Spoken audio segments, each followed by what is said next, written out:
What's up, guys? Eric Vasquez here from teachmetodesign.com, and today I'm gonna make it rain all up in Photoshop, that is, because it's kind of crappy outside, so I figured why not show you guys how to make rain and clouds and cool stuff like that in your photos. So let's get into it.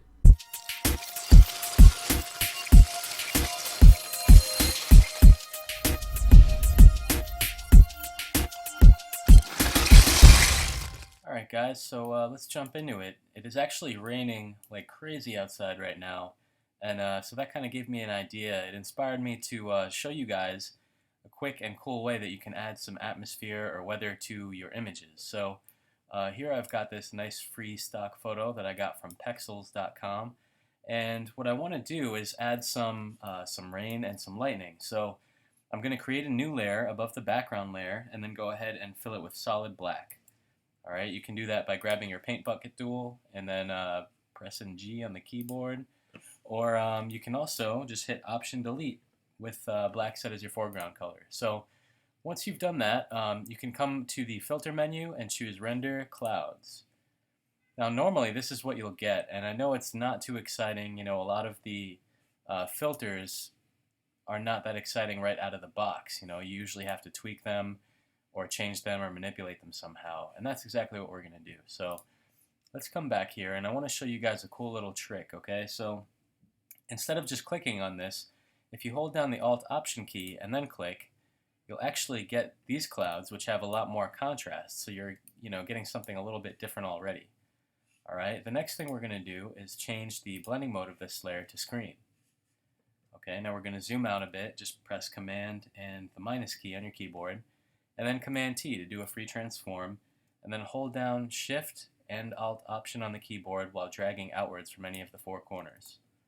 There you go. Now you've got some pretty good clouds going, alright? And we're going to knock the opacity down a little bit, maybe to about 20% or something like that, okay? From here, what we're going to do is come up to Filter, Blur, Gaussian Blur. And we're just going to apply a little bit of a blur on those clouds. Not too much, but maybe something around, maybe around 5 right here. So, okay, you can see those clouds coming in. The next thing that we're going to do is create another new layer and fill it with black again. And we're going to repeat what we did before. We're going to hold down the Alt Option key and click on Clouds. Okay, now this time, set it to screen like we did before.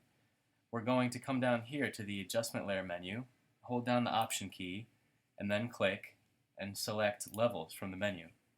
And we want to check off this box here that says Use Previous Layer to create clipping mask, okay? So once you've done that, you can move these sliders in.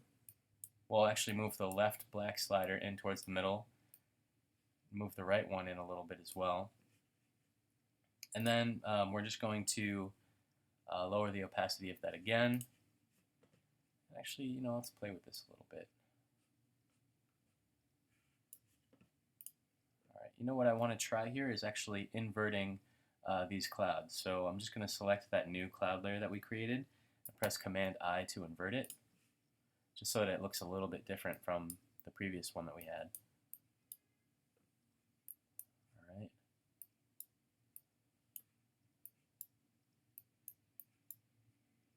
Yeah, something like that. Alright, so now you've got an extra layer of depth kind of happening here. Now I'm going to select the first cloud layer, hold down the Shift key, and then select the top one, and press Command G to put them into a group folder, and then apply a layer mask.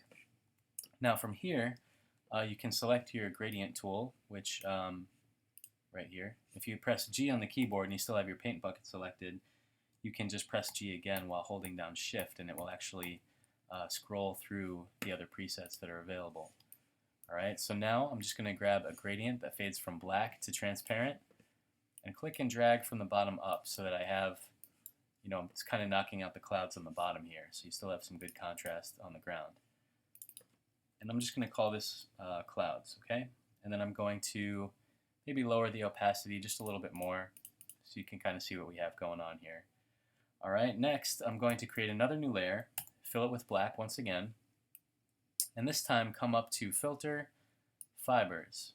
Okay, now this is kind of a cool filter, and you can get some interesting lines And what we're going to do here is actually create some raindrops that we can add into our image. So once you've done that and played around with the settings a little bit, do a free transform, and this time hold the Alt Option key and just drag up from one of the middle handles there.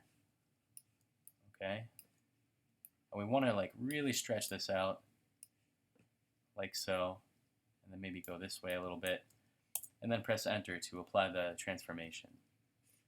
All right, just like we did with the clouds, we're going to set this this layer to screen. Sorry, there you go, screen.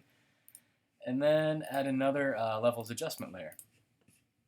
All right, and this time we're going to move the slider into the left again just to increase the contrast and knock that out a little bit. Okay, and then what we're going to do is zoom out, select your fibers here, and then press Command T.